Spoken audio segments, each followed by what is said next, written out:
good morning.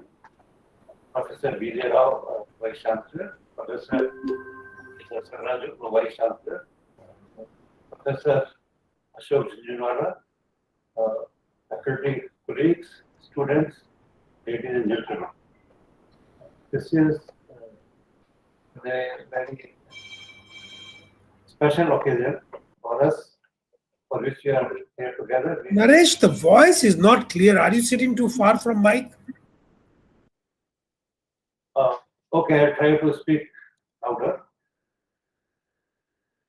This is a very special occasion on which we are together here, and we are, of course, there is not only one day that we remember Gandhiji, but this is a special occasion on which we think and reflect on what Gandhiji has given to us and how we can today take from his life and from his actions and from his thought and from his philosophy, what we can take in today's context. The program will begin with a total tribute to Gandhiji. Today's program, we are going to have two very eminent scholars, Professor Ashok Jinwala from IIT Madras and Professor N. Radhakrishnan, who is former director of Gandhi Smriti, who will be joining us a little later. And the program will be chaired by Professor V.J. Rao, Vice Chancellor of our university.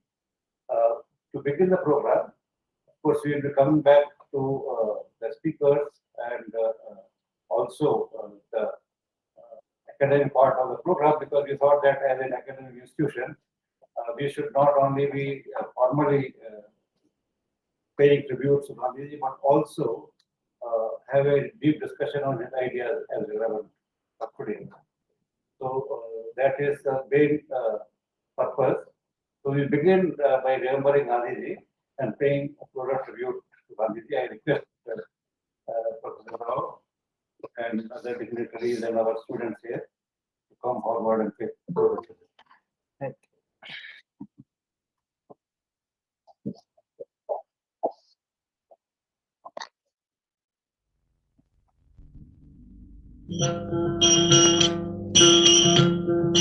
वैष्णव जन तो तेन कहिए जे पीड़ पराई जाने रे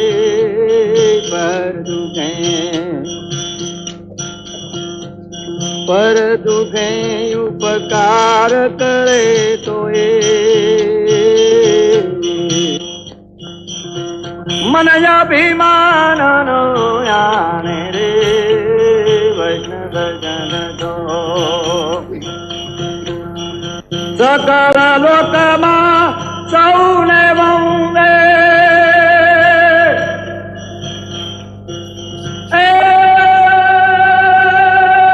निंदा न करे के रे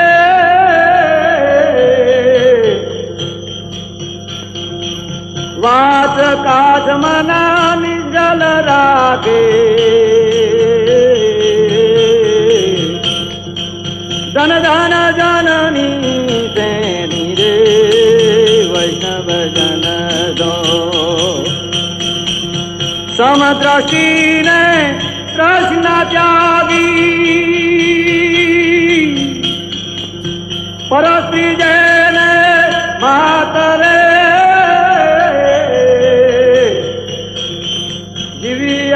की सचन बोले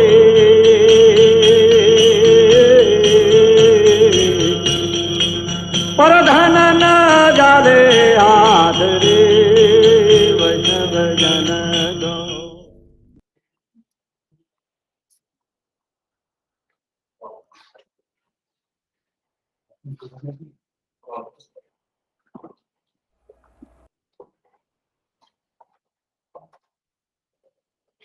I request Professor V.J. Rao to chair the session now. Welcome you all to University of Hyderabad on this very auspicious day, 2nd October, Mahatma Gandhi's Janma Jayanti. My warm welcome to Professor Ashok Jhunjhunwala ji and Professor Neelkantha Radhakrishnan ji, who is still to join. These are our distinguished visitors, speakers today in the virtual space. I thank them profusely for sparing time with us today. I also want to thank my colleagues, Professor Sharma, Professor Sarrajiji, and all my young colleagues here on this celebration. Mahatma Gandhi became Mahatma for all of us, when in fact Gandhiji was a thinker, was an explorer. We made him a deity, we deified him, and in some sense we distanced from him. This get together today is to bring us closer to him. And therefore the title, Relevance of Gandhiji in today's modern times, especially for youth. And we have two distinguished speakers who come from two different domains. Professor Jhunjhunwala, who brings Gandhiji to us by transforming technology for the daily needs. Professor Radhakrishnan, who brings Gandhiji to us at the ideas level, at the implementation level, when violence erupts, when conflicts arise. So you will see that these two distinguished speakers bring two different flavors of Gandhiji for us. Gandhiji to us was an explorer. For him, non-violence and truth were vehicles for self-purification. And in the process of self-purification, using the truth as the vehicle, he unified us in the struggle for freedom. He essentially brought out his spiritual quest for Janahitaya and Lok Kalyan. This was the genius of Gandhiji. For Gandhiji, the wealthy people were the custodians of wealth for the poor. For Gandhiji, the poor people were people who are in quest of self-dignity. I am sure Gandhiji believed that the poor did not like welfare dependency, but they want much more self-esteem. They want to come up on their own self-efforts. In some sense, Gandhiji transformed God is truth to truth is God. This, I believe, was the most stunning transformation that he gave to all of us. He was a mix of Gautam Buddha, Jesus Christ, Lord Rama, and Kabir, all rolled in one. It is hard to envisage whether Gandhi, the genius of this mix, would ever happen in future. Before I close, I want to raise a query. And the query is, if Gandhiji were alive today, what would Gandhiji's genius invented? What would have Gandhiji's genius invented in these times where technology has overtaken us, in these times where violence has fully seeping us. So the genius of Gandhiji would probably have come out in some other forms. And it is for all of us to explore those forms that Gandhiji would have come to us as Gandhi the explorer. Thank you very much, and namaste to all of you.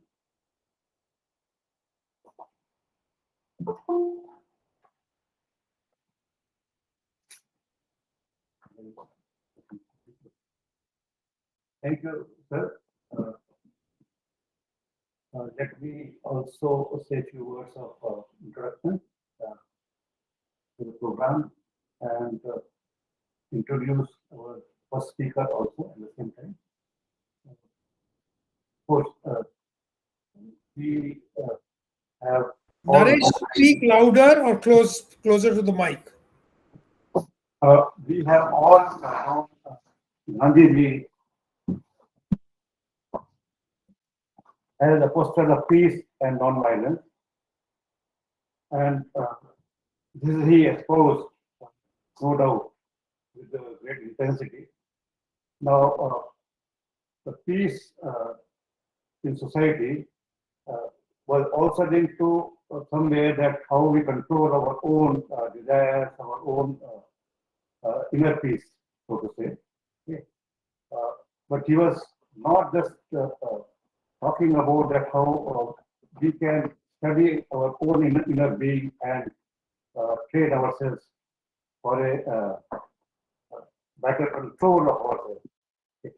So there are very early, in fact, he has talked about that how desires can be uncontrolled, and then there is, in fact, no way to satisfy those desires.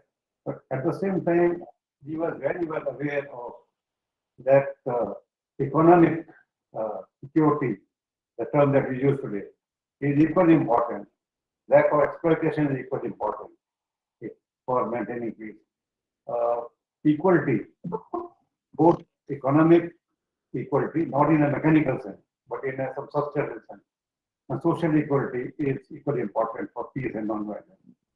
So all the systems that we talked about in the realm of economy, in the realm of politics, in the realm of political thought, he did emphasize non-hierarchical structure, and very important aspect is that wherever he set up his ashram, starting from South Africa, Phoenix ashram, Tolstoy farm, and then later on Sabarmati, and finally Sevagram ashram in Varda, they were in some sense laboratories themselves. If we look at the last ashram that we talked about, Sevagram, it was laboratory for how the farming can be improved, how health can be improved, his experiment in education. So it was continuously engagement with technology also in some sense. I think we can recall a very iconic picture of Gandhiji when he is looking through microscope. That was in context of leprosy patients, that how that disease could be understood by looking at the microorganisms associated with leprosy. That is one iconic picture. We are also, that may not be as widely known, is that under his guidance, a contest was announced for improvement of Chakra. And contest was a very big contest, because at that time, it was 1930s, early 1930s, it was announced with a prize of 1 lakh rupees. You can imagine that it will be equal to perhaps 1 crore rupees now. There are very few prizes of that order even today. And that was announced with a lot of conditions that how they should be important for reducing drudgery, etc. Of course, he emphasized that technology should not rule man, but man should rule technology. It should be for benefit of all. So I think it is very important that we hear about the ideas that how the ideas can be translated in technology field also. And we are very, very happy that Professor Ashok Jindal has agreed to come because we know that from for so many decades, he has been focusing on that how the technology can be used in particular for the rural areas, that which others should not bring those who are coming from outside. Commercial interest may not take us there. However, that this is our task, and he has taken it as a mission that we know. And in so many areas, he has been instrumental in bringing ideas to the practical case.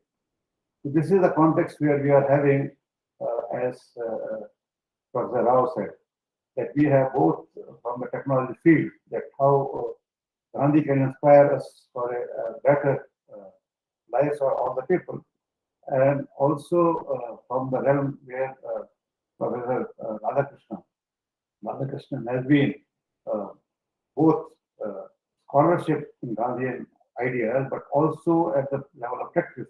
He has been working with the youth, with the society at large to implement those ideas.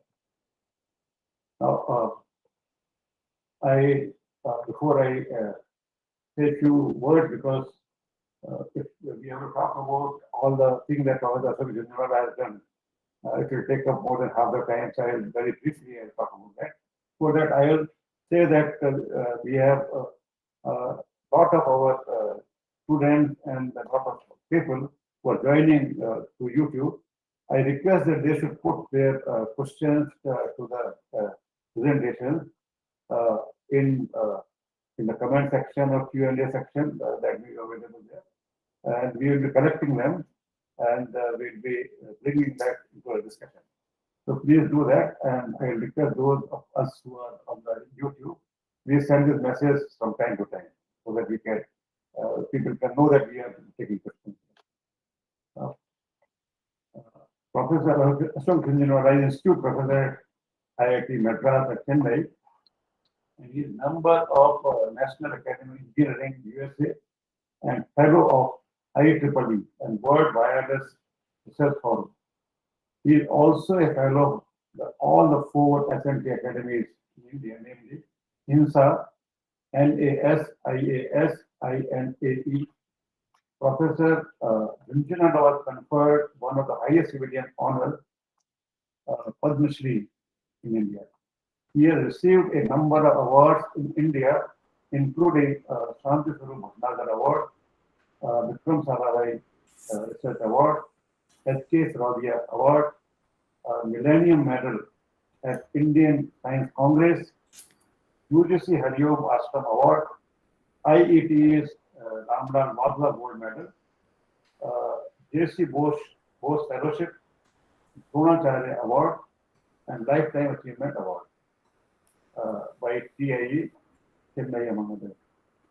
He has also received Silicon India Leadership Award in USA, and he has been conferred honorary doctorate by University of Maine, USA, and Reckitt Institute of Technology, Sweden. Professor Jindal is considered a pioneer in nurturing industry, academia, and interaction in India towards R&D, innovation, and product development. He conceived and built India's first university-affiliated business park, IIT Madras Research Park. In fact, this is one of the, I think, best functioning, or perhaps the best functioning park at the moment, and it has made its own landmark. Naresh, I think you've spoken enough. Can I take over? Well, let me just say one last sentence that in IIT Madras, also in the incubation area, he has started and headed incubation as a rural technology and business incubators. I just wanted to say that RTBI is a very important contributor. Not all TBAs are RTBIs. I just found that let me consider. With that, here also we have our Vice Chancellor from science background, and I do not want to say many words about, and our Co-Vice Chancellor is from humanities background. So we also have the same representation here also. I request now Dr. Gandhian to address. Thank you. Thank you. I plan to make a presentation, so I'm just trying to share my screen. I also would prefer if most of you turn on your video, because it is always nice to see people rather than just On. see your names. Be good if you can do that. If you can't do that, I can understand, but I'll very much like you to do that. Okay. I hope. I don't know that you can see my screen. Can you see my screen? If you are not able to see my screen, please let me know. Professor Naresh, can you see my screen?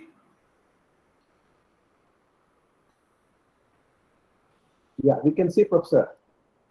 And You can make it full screen maybe. yeah, I'll put it in full screen. Can you now see my full screen? Yes. Very clear. Yeah. Please go And ahead. also, I hope you can hear me. If you are not able to hear me or see my screen at any point of time, please interrupt me. Thank you for inviting me, Dr. Naresh and Vice Chancellor, sir. I'm not an expert on Gandhiji, but I'm a Gandhian. And what I have done is, I've done some deeper thinking in this. I will not say that therefore I prepared this talk